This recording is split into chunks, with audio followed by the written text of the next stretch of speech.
Huh? That's why I'm only going to have a few disciples. Huh? And then, they can initiate others if they like. But I know my capacity is very limited.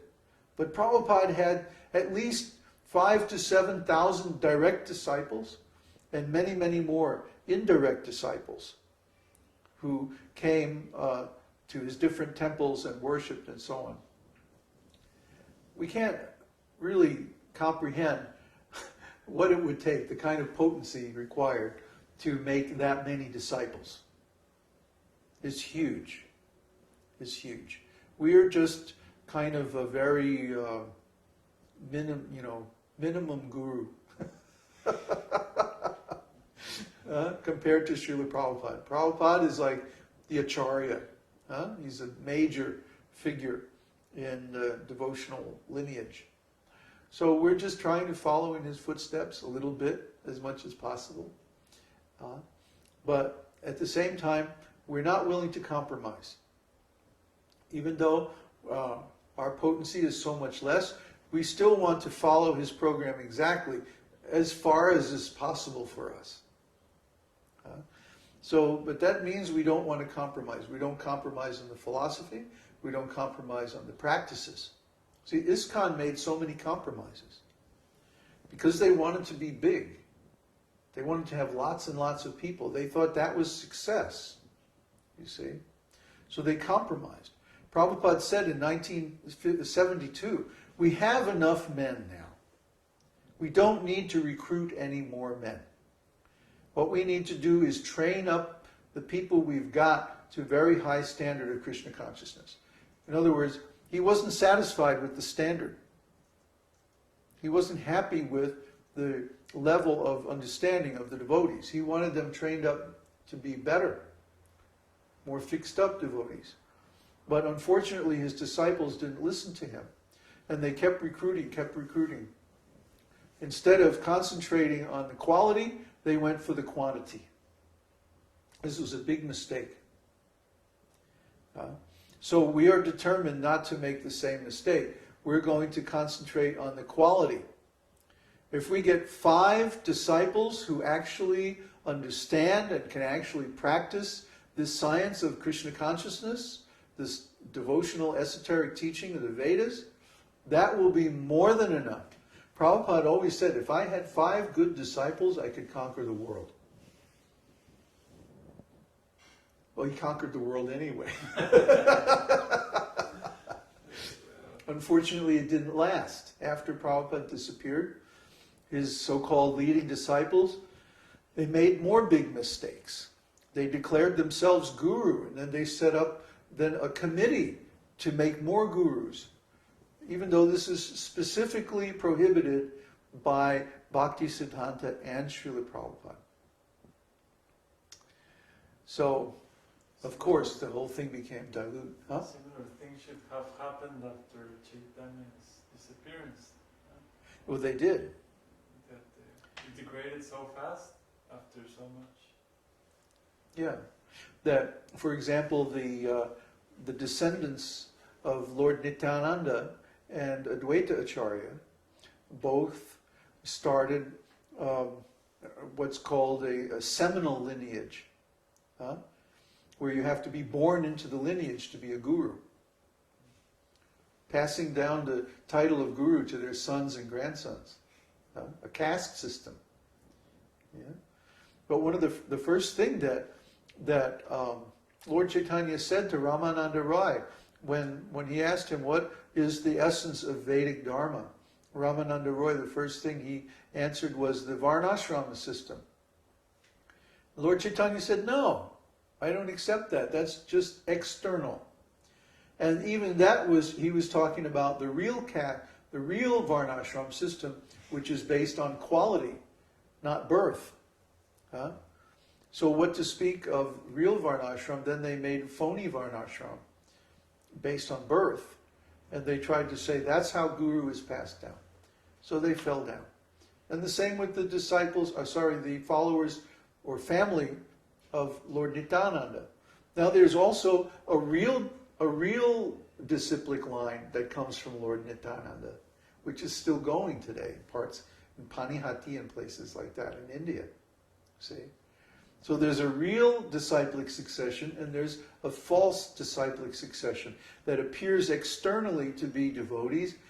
They wear the same clothes and they chant on beads, the same mantras, the same philosophy, everything, except for one little detail. The way in which they pick their gurus is wrong. And because of that, the whole thing is nullified. It becomes a religion instead of the transcendental, esoteric school. So, if you can't understand the difference between a religion and an esoteric school, try to understand, for example, the difference between the Catholic Church and Jesus and his 12 disciples. Jesus and his 12 disciples are an esoteric school. The Catholic Church is an institution, it's an organization, it's a religion. It's far beneath the level of an esoteric school. A religion is the exoteric circle. The disciples are the mesoteric circle, and the master is the esoteric circle. As soon as you have any organization which is not connected with an actual self-realized master and run according to his direction and principles, that's no longer an esoteric school. It's now just a religion. It's an exoteric school. It's become separated. There's no connection anymore. Although they claim that there's a connection, the connection is indirect. It's through some material formality. Like, oh, we're grandsons and great-grandsons of Advaita Acharya or Nityananda Prabhu. That's what they say in India. But they're not giving the same process, because our process is a person's level of spiritual advancement is what determines whether or not they can be guru. Not any material thing like being somebody's relative. That's material. Yeah, bodily conception of life. So they haven't understood even the first chapter, second chapter of Bhagavad Gita. How can they say that they're acharyas in the line of Lord Caitanya? See, it's so rascal. And then the Babajis in Vrindavan, they're on the other side. They're saying, oh yes, we study rasa. We study Krishna and the gopis. Then you say, well, what about Bhagavad Gita? Oh, we don't read Bhagavad Gita. We're not interested in Bhagavad Gita because that Krishna is outside of Vrindavan. That's only Krishna as Yuga Avatar, Narayan Krishna. They talk like that.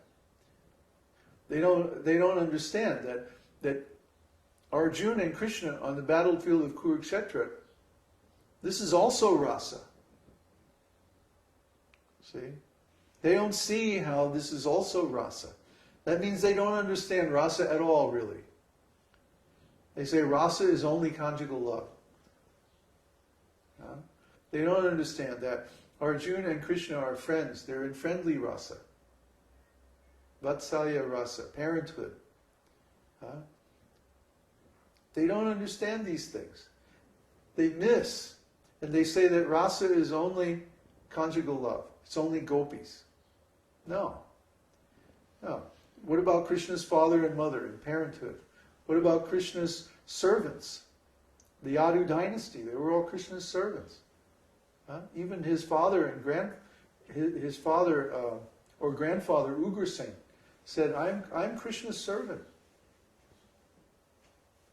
Even though Krishna would, when he saw him, he would touch his feet.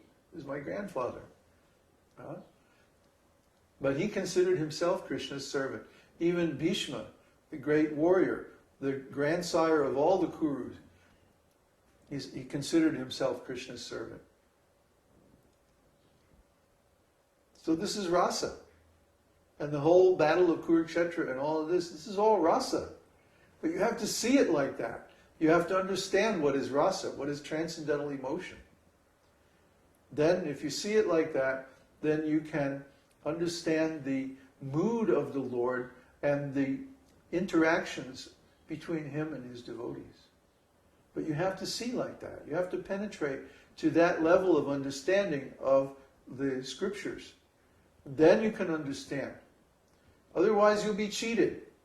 Some rascal will come with, Shri, Srimad, so-and-so, Ananda, Babaji, Maharaj, big long title.